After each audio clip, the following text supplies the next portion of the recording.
Bonjour, c'est Bérénice. Aujourd'hui, je vous propose de désencombrer votre cuisine, notamment d'un point de vue électroménager. C'est parti. J'y vois plusieurs intérêts. Déjà l'écologie, évidemment. Même si c'est pas parfait, réduire au strict minimum l'électroménager que vous avez dans votre cuisine limitera le nombre d'appareils que vous aurez en veille, la consommation à l'état actif et tout simplement l'encombrement de votre cuisine. Vous savez comme moi que cet appareil à croque-monsieur qui traîne dans le fond de votre placard et qui n'a pas été utilisé depuis 3 ans ne vous sert à rien et que vous seriez bien plus heureux sans.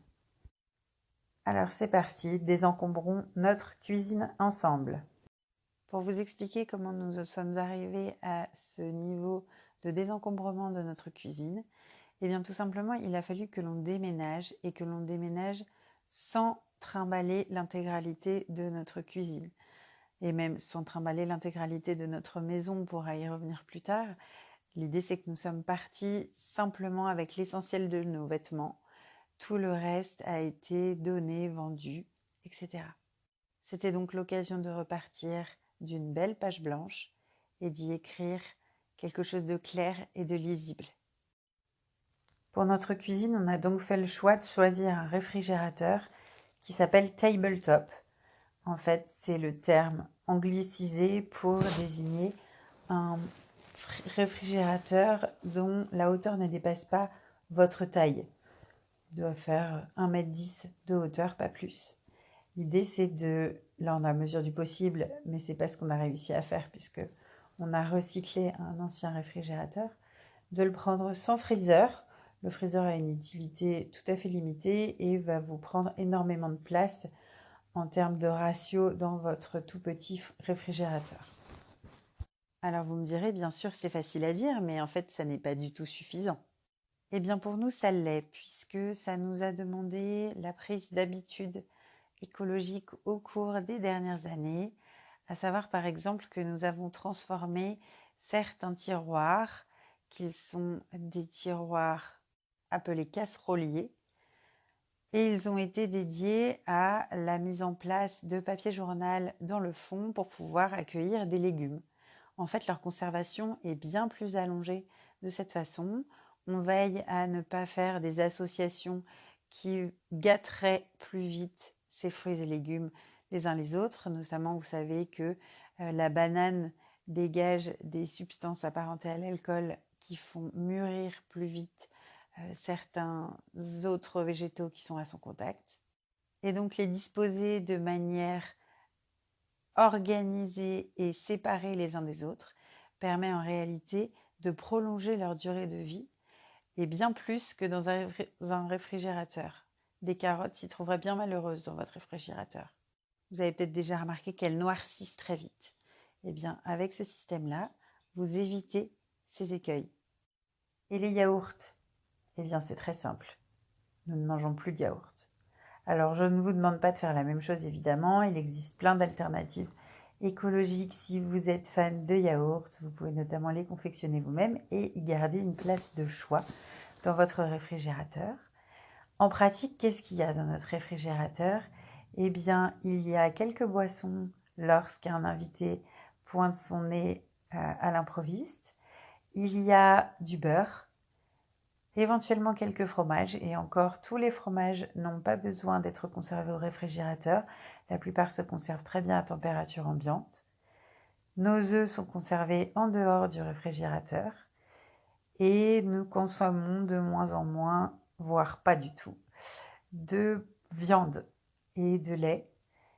Donc ils ne prennent par ce fait aucune place dans notre réfrigérateur. L'astuce, c'est aussi d'avoir en complément un congélateur. Pourquoi on a fait ce choix? Eh bien parce qu'on s'est aperçu que déjà ça limitait le gaspillage puisque vos restes alimentaires vont pouvoir y aller. Vous allez pouvoir stocker par avance lorsque vous réalisez des gros plats, c'est aussi un gain de temps donc. Et il en existe maintenant des modèles qui sont très peu consommateurs, très peu énergivores. Vous pouvez vous aiguiller avec les AAA et plus. Le mieux, c'est de regarder quand même la fiche détaillée. En tout cas, après nous être renseignés le plus possible, ce qu'il apparaît, c'est que pour des questions d'air chaud et d'air froid, de leur localisation l'un par rapport à l'autre, le plus intelligent, c'est de prendre un coffre. C'est plus pertinent qu'un congélateur à tiroir, puisque l'air chaud va avoir tendance à monter. Donc quand vous ouvrez votre coffre, eh bien, l'air froid restera bien dans le fond de votre coffre. Il faut savoir par ailleurs que plus un congélateur est rempli, moins il consomme. Ce n'est peut-être pas l'alternative parfaite, mais c'est en tout cas celle qu'on a choisie. Ça nous permet par ailleurs de faire des glaçons. Et lorsque l'on sait que des invités viennent, eh bien, on met les boissons de manière temporaire. Alors évidemment, il faut se mettre une petite alarme pour éviter les catastrophes liées à l'explosion de boissons dans le fond de votre congélateur. Clairement, la consommation électrique de ces deux ustensiles est bien moindre qu'un énorme réfrigérateur américain. Le gain de place est aussi à mentionner, le gain en termes de bruit est aussi à mentionner et bien sûr le gain en termes d'économie. Notre mini congélateur, on le possédait déjà, ça n'a pas donc été un achat en plus. Et notre congélateur, eh bien, c'est un appareil reconditionné, ce qui, une fois de plus, nous a paru cohérent pour la planète et pour notre petit portefeuille. Je vous en ai promis 6 et nous en sommes déjà à 2 appareils électroménagers. Le tour de la cuisine est loin d'être fini. On poursuit. Et on poursuit avec ce qui me semble être des indispensables, c'est-à-dire le four et les plaques. Alors, on est équipé en gaz de ville pour les plaques. Ça n'est pas forcément la meilleure option. Je vous laisse le soin de juger ce que vous voulez. En tout cas, pour le four, un four est extrêmement énergivore. L'idée, c'est qu'on a essayé d'optimiser pareil en se laissant guider par les fiches techniques des différents produits et en privilégiant des fours à chaleur tournante qui permettent tout de même d'économiser un petit peu pour la planète. On arrive au 5e élément qui pour moi n'est pas forcément un indispensable et il s'agit de la hotte. En effet, si vous arrivez à positionner tous vos plaques four près d'une fenêtre, eh bien c'est largement suffisant évidemment. Et c'est le moment où on arrive au dernier appareil électroménager, sauf que vous me direz qu'il manque énormément d'électroménager dans votre cuisine. Quid du batteur à œufs, de la balance, du blender? Eh bien, nous avons fait le choix d'investir dans un robot chauffant multifonction qui sert aussi de cuiseur vapeur, de blender, de pesée, et on en est en fait extrêmement satisfait. Sans faire de la pub, nous n'avons pas pris le plus cher du marché. On en a un qui est dans les plus bas prix du marché, que l'on utilise depuis 4 ans maintenant et dont on est extrêmement satisfait. L'avantage, c'est qu'il reste sur le plan de travail, il n'est jamais oublié dans un coin, il nous sert pour tous les gestes de la vie quotidienne et le détail croustillant est qu'il nous a servi intégralement de cuisine. On arrivait même à faire du pain en utilisant la fonction cuiseur vapeur pendant toute la durée de nos travaux, c'est-à-dire pendant 5 mois. On a vécu de soupe, de risotto, de bon pain, de légumes cuits à la vapeur. Le seul problème, c'est que c'était un petit peu difficile de saisir les aliments et donc on a été très content de retrouver des plaques après, de même que pour faire cuire une pizza ou un gâteau, à moins de le faire à la vapeur, et c'est possible. Il existe plein de recettes pour le faire dans ce sens-là, mais vous n'obtenez pas cet effet pâte croustillante qui est propre à votre four. On est maintenant arrivé aux 5 indispensables, plus ou moins un bonus, à savoir la hotte. Et vous me direz, mais votre cuisine est vide, c'est pas possible. Où est la bouilloire? Eh bien, la bouilloire, c'est une petite bouilloire que l'on met sur la gazinière et qui se met à siffler quand l'eau est chaude. Et mon grille-pain? Eh bien, pour faire griller vos tartines, alors ce n'est pas le cas pour nous au quotidien, donc ça n'est vraiment pas considéré comme un indispensable, mais vous pouvez tout à fait utiliser une poêle ou encore faire tourner, et c'est nettement moins écolo, votre four en mode grill. Et le four à micro-ondes? En réalité, vous n'en avez pas besoin. Ça ne fait pas partie des indispensables d'une cuisine. Vous pouvez tout à fait utiliser soit la décongélation à température ambiante et votre patience, soit tout simplement votre gazinière pour décongeler ou réchauffer des aliments.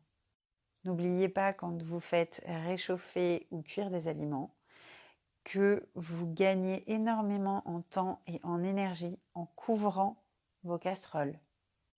Je peux aussi vous citer le fait que nous avons un gaufrier en fonte qui marche lui aussi sur la gazinière et qui a pareil un petit look vintage.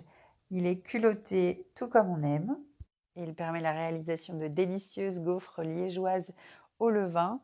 Je vous renvoie à la recette du pain pour savoir comment on fait notre levain.